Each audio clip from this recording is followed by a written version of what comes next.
ಪಾವನ ಸಾಹಿತ್ಯ ಸ್ಥಾನವನ್ನು ಇಟ್ಟುಕೊಂಡಂತ ಪರಪುಣ್ಯಮಯ ಶರೀರದ ನಿರಾಕಾರಿ ಶತ್ರು ಶಿವವತಾರಿ ಶಿವಾನಂದ ಭಾರತೀಯಗಳ ಚರಣಾರವಿಂದಗಳಿಗೆ ದಿವ್ಯದಂಡ ನಮಸ್ಕಾರ.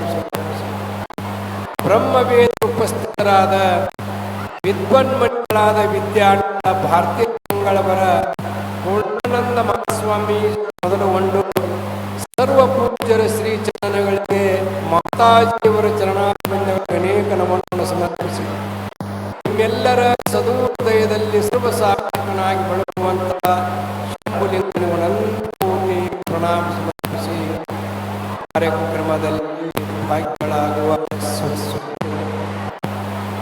ಚಿಂತನೆಗಾಗಿಟ್ಟುಕೊಂಡು ವಿಷಯವು ಸುಭಾಷಿತ ಕವಿಯ ಹೃದಯದಿಂದ ಪರಿಹೊಮ್ಮಿದಂತಹ ಒಂದು ಶ್ಲೋಕವನ್ನೇ ಆಧಾರವಾಗಿಟ್ಟುಕೊಂಡು ಕಾರ್ಯಕ್ರಮವು ಆರಂಭವಾಗುತ್ತದೆ. ಈ ಶ್ಲೋಕದಲ್ಲಿ ದಾನದ ಮಹಿಮೆಯನ್ನು ಹೇಳೋಣ. ದಾನವನ್ನು ಮಾಡಬೇಕು, ದಾನವನ್ನು ಮಾಡುವುದರಿಂದ ನೀನು ಇಲ್ಲಿನೂ ಸುಖವಾಗಿರ್ತಿ, ಪರಲೋಕದಲ್ಲಿ ಸುಖವಾಗಿರ್ತಿ ಅನ್ನೋ ವಿಚಾರವನ್ನೇ ಈ ಶ್ಲೋಕದಲ್ಲಿ ಬಹಳ ಸುಂದರವಾಗಿ ಸುಭಾಷಿತ ಕವಿ ಹೇಳುವ ಸುಪಾತ್ರ ದಾನೇನ ಭವೇತ್ ಧನಾಢ್ಯ ಧನ ಪ್ರಭಾವಾತ್ ಕರೋತಿ ಪುಣ್ಯ ಪುಣ್ಯ ಪ್ರಭಾವಾತ್ ಸುರಲೋಕವಾಸಿ ಪುನರ್ರೇವ ಧನಾಢ್ಯ ಪುನರ್ರೇವ ಸುಖಿ. ಪರಮಾತ್ಮ ಪ್ರತಿಯೊಬ್ಬ ಮಾನವನಿಗೂ ಸಂಪತ್ತು ಅರ್ಥವಾಗಲಿ ಅದು ಸಂಪತ್ತುವಾಗಲಿ ಇದ್ದಾಗ ಆ ಸಂಪತ್ತಿನೊಳಗ ಸ್ವಲ್ಪ ನಮಗ ದಾನ ಮಾಡುವಂತ ಬುದ್ಧಿಯನ್ನು ಕೊಡು ಅಂತ ಶ್ರೀಮಂತಗುಣ ಶಿವಯೋಗಿಗಳವರು ಒಂದಡಿಯಲ್ಲಿ ಪರಮಾತ್ಮನನ್ನು ಕೂತ್ಕೊಂಡು ವಿತರಣದೊಡನೆ ಭೋಗಿಸುವ ಅರ್ಥದ ವದವನೆ ಬೇಡುವೆನು ಭವ ನಿಮ್ಮನ್ನು ಭವಭವದಳು ಮಾಡನೆ ಒಲಿದು ಸುಗುಣ ಸಂಗತಿ. ಅರ್ಥದೊಡನೆ, ಅರ್ಥ ಅಂದ್ರೆ ಸಂಪತ್ತು, ಸಂಪತ್ತು ಪ್ರಾಪ್ತವಾದಾಗ ಅದನ್ನು ಉಪಭೋಗಿಸುವ ಕಾಲದಲ್ಲಿ ಸ್ವಲ್ಪ ಉದಾರ ಬುದ್ಧಿಯನ್ನು ಕೊಡು, ಸ್ವಲ್ಪ ತ್ಯಾಗ ಬುದ್ಧಿಯನ್ನು ಕೊಡು ಪರಮಾತ್ಮ ಅಂತ ನಿಜಗುಣರು ವಿತರಣದೊಡನೆ ಭೋಗಿಸುವ ಅರ್ಥದ ವದವನು ಬೇಡುವೆನು. ಹೌದ್ರಿ, ಸಂಪತ್ತು ಬಂದ ಕಾಲದಲ್ಲಿ ಅದನ್ನು ಎಲ್ಲಿ ದಾನವನ್ನು ಮಾಡಬೇಕು, ಎಲ್ಲಿ ದಾನವನ್ನು ಮಾಡುವುದರಿಂದ ನಮಗೆ ಸಫಲವಾಗುತ್ತದೆ, ದಾನದಿಂದ ಪುಣ್ಯ ಪ್ರಾಪ್ತವಾಗುತ್ತದೆ, ಎಲ್ಲಿ ಮಾಡಬೇಕು ದಾನ ನಾವು ಅಂದ್ರೆ ಅದನ್ನೇ ಸುಭಾಷಿತ ಕವಿ ಸುಪಾತ್ರ ದಾನೇನ ಭವೇತ್ ಧನಾಢ್ಯ. ಸುಪಾತ್ರ ದಾನೇನ, ಸುಪಾತ್ರ, ಸು ಅಂದ್ರೆ ಒಳ್ಳೆಯ, ಒಳ್ಳೆಯ ಅಂದ್ರೆ ಏನು, ಎಲ್ಲಿ ಮಾಡಬೇಕು ದಾನ, ನಾವು ಮಾಡಿದ ದಾನವು ಸಾರ್ಥಕತೆ ಆಗಿರಬೇಕು, ಅದು 4 ಮಂದಿಗೆ ಉಪಯೋಗವಾಗಿರಬೇಕು. ದಾನ ಕೊಟ್ರೆ ಅಲ್ಲಿ ಕೊಡಬೇಕು ದಾನವನ್ನು ಅಂತ ಸುಭಾಷಿತ ಕವಿ ಹೇಳ್ತಾನ.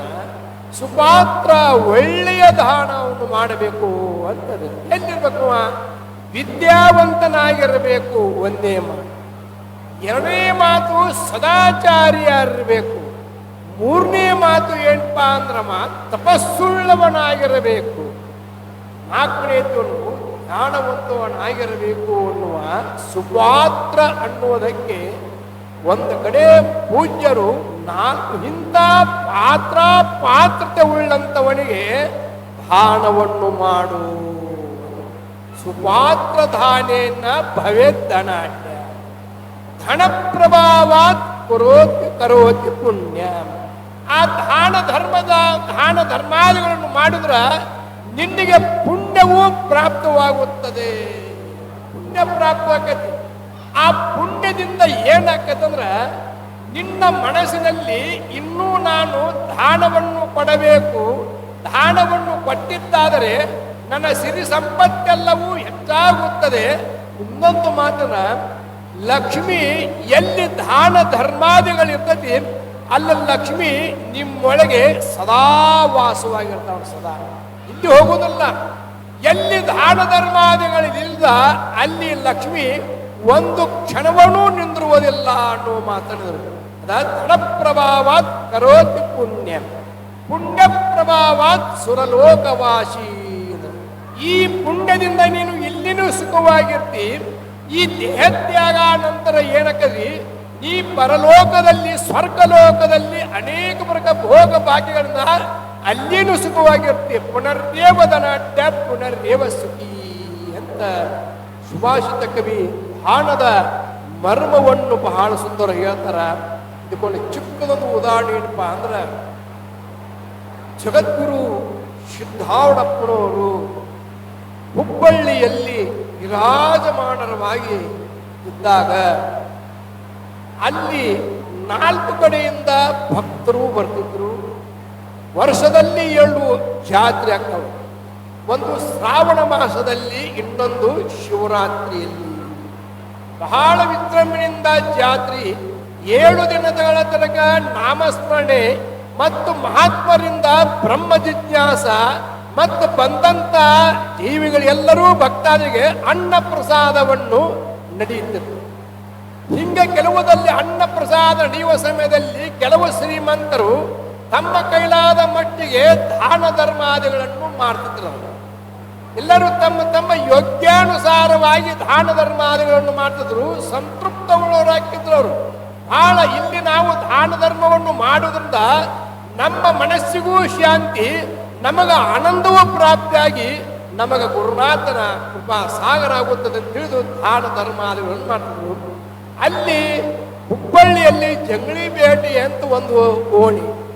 ಅಲ್ಲಿ ಒಬ್ಬ ಹೆಣ್ಣು ಮಗಳು ಏನು ಮಾಡ್ತಿದ್ರ, ನಿತ್ಯ ಮಠಕ್ಕೆ ಬರ್ತಿದ್ದು. ಅಪ್ಪ ಅವರು ದರ್ಶನವನ್ನು ತೆಗೆದುಕೊಂಡು ತನ್ನ ಒಂದು ಕಾಯಕೆಗೆ ಹೊಕ್ಕಿದ್ದು. ಏನು ಕಾಯಕ ಮಾಡ್ತಿಲ್ಲಪ್ಪ ಅಂದ್ರ, ಬಾಜಾರದೊಳಗೆ ಕೈಪಲ್ಯ ಮಾರುವಂತ ಒಂದು ಕಾಯಕವನ್ನು ಮಾಡ್ತಿದ್ರು. ಕೈಪಲ್ಯವನ್ನು ಮಾಡ್ತಿದ್ದು.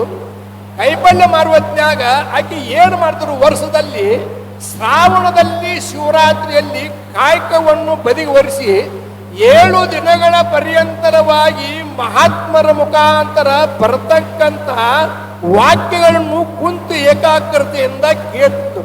ಹೆಂಗ ಕೇಳ್ತದಂದ್ರ, ಏಕಾಗ್ರತೆಯಿಂದ ಗದ್ದಲವನ್ನು ಮಾಡದೆ ಅಂತ.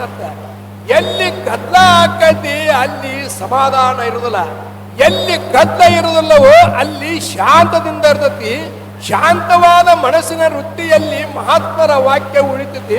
ಹಂಗ ಏಕಾಗ್ರತೆ ಕೇಳ್ತದ್ದು. ಎಲ್ಲಾ ಮಹಾತ್ಮರು ಕುಳಿತುಕೊಂಡಾಗ ದೊಡ್ಡ ದೊಡ್ಡ ಶ್ರೀಮಂತರ ಬಂದ್ರು. ತಮ್ಮ ಕೈಲಾದ ಮಟ್ಟಿಗೆ ಅಪ್ಪ ಅವರು ದಾನ ಧರ್ಮಾದಿಗಳನ್ನು ಮಾಡ್ತಿದ್ರು. ನೋಡ್ತಿದ್ಲಕ್ಕಿ ನೋಡಿ ಆಕೆಗೆ ಏನಿಸ್ತದೆ, ನಾನು ಏನಾದರೂ ಒಂದು ಸ್ವಲ್ಪ ಗುರುವಿನ ಇದಕ್ಕೆ ಕಾರ್ಯಕ್ಕೆ ನಾನು ಪಡಬೇಕು ಅನ್ನುವ ಆಕೆದಲ್ಲಿ ಮನಸ್ಸಿಗೆ ಇಚ್ಛಾ ಆಯ್ತು.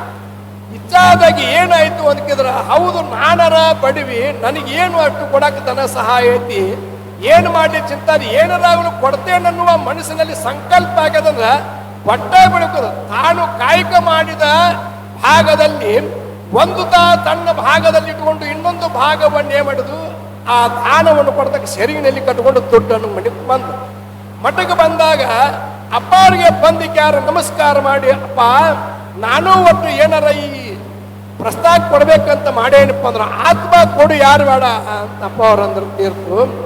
ಅವಾಗ ತನ್ನ ಸೆರಿಗಿನಲ್ಲಿ ಇರ್ತಕ್ಕಂಥ ಒಂದು ದುಡ್ಡನ್ನು ತೆಗೆದುಕೊಂಡು ಅಪ್ಪ ಅವ್ರಿಗೆ ಕೈಲಿಗೆ ಕೊಡಾಕ ಬತ್ತಿನಾಗ ಅಪ್ಪ ಅವ್ರ ಕೈ ಒಂದು ಸ್ವಲ್ಪ ಹಿಂಗಾಯ್ತು. ಮುದುಕಿ ಶಾಸ್ತ್ರ ಸಂಸ್ಕಾರ ಇತ್ತು. ಅಪ್ಪ ನಿನ್ನ ಕೈ ಹಿಂಗ್ಯಾಕೆ ಆಯ್ತು ಅಂತ ಕೇಳಿದ್ರ, ನಾನು ಬಡವಿ, ಒಂದು ದುಡ್ಡದಿಂದ ಏನ್ ಆಕೈತಿ ಅಂತ ಹಿಂಗ್ತೀವಿ. ನಿನಗ ಸಾಕಷ್ಟು ಶ್ರೀಮಂತರು ಅವರವರ ಕೈಲಾದ ಮಟ್ಟಿಗೆ ಸಾಕಷ್ಟು ದ್ರವ್ಯಗಳನ್ನ ಕೊಡ್ತಾರ, ಇದು ಏನು ಅಂತ ತಿಳಿದಿ ಅಂದಾಗ ಸಿದ್ಧಾರೂಢಪ್ಪನಂತರ, ಅಲ್ವಾ ಶ್ರೀಮಂತರು ದಾನ ಧರ್ಮಾದಿಗಳನ್ನು ಮಾಡ್ತಾರ, ಅವರು ಭಕ್ತ ಇಲ್ಲ ಅನ್ನಂಗಿಲ್ಲ ನಾನು. ಅವ್ರು ಏನು ಮಾಡ್ತಾರ, ಅವರ ಮನಸ್ಸಿನಲ್ಲಿ ಒಂದು ಬೈಕ ಇರ್ತತಿ, ಒಂದು ಹರಿಕೆಯನ್ನು ಒಟ್ಟಿರ್ತಾರ. ಅವರು ಆ ಹರಿಕೆಯನ್ನು ಪೂರ್ತಿ ಆಗಲಿ ಅಂತ ಬೇಡ್ಕೊಂಡಿರ್ತಾರವಾ ಇಲ್ಲ ಅನ್ನಂಗಿಲ್ಲ.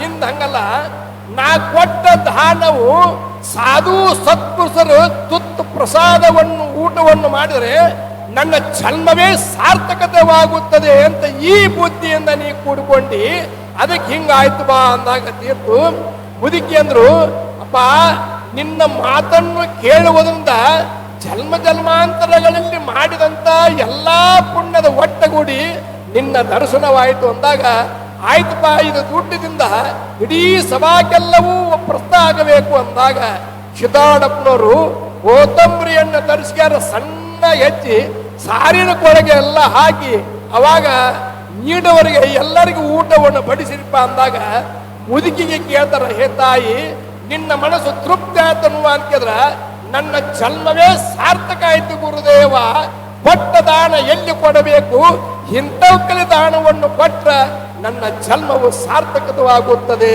ಅಂತ ಬಹಳ ಸುಂದರಗೆ ದಾನದ ಮಹಿಮಾ. ಯಾಕೆ ದಾನವನ್ನು ಮಾಡಬೇಕಂದ್ರ ಮನುಷ್ಯನಿಗೆ ಏನಕತಿ ದ್ರವ್ಯದಿಂದ ಮೋಹವನ್ನು ಹುಟ್ಟಿ ಮೋಹದಿಂದ ಏನಕತಿ ಅನೇಕ ದುರ್ಗುಣಗಳನ್ನು ಮಾಡಿ ಪಾಪಕ್ಕೆ ಗುರಿಯಾಕಣ. ಅದಕ್ಕೆ ದಾನ ಧರ್ಮಾದಿಗಳನ್ನು ಮಾಡುವುದರ ಪುಣ್ಯ ಉದಯ ಆಗುತ್ತದೆ. ಪುಣ್ಯದಿಂದ ಏನಕತಿ ಸತ್ಕರ್ಮದಿಂದ ಅವನಿಗೆ ಪುಣ್ಯ ಉದಯ ಆಗುತ್ತದೆ ಅಂತ ಹೇಳ್ತಾರ. ಇನ್ನು ಇದು ವಿಚಾರ ಮುಂದಿನ ಪೂಜ್ಯರು ಹೇಳ್ತಾರ. ಬಲ್ಲಿಗೆ ನನ್ನ ನುಡಿಗೆ ವಿರಾಮ.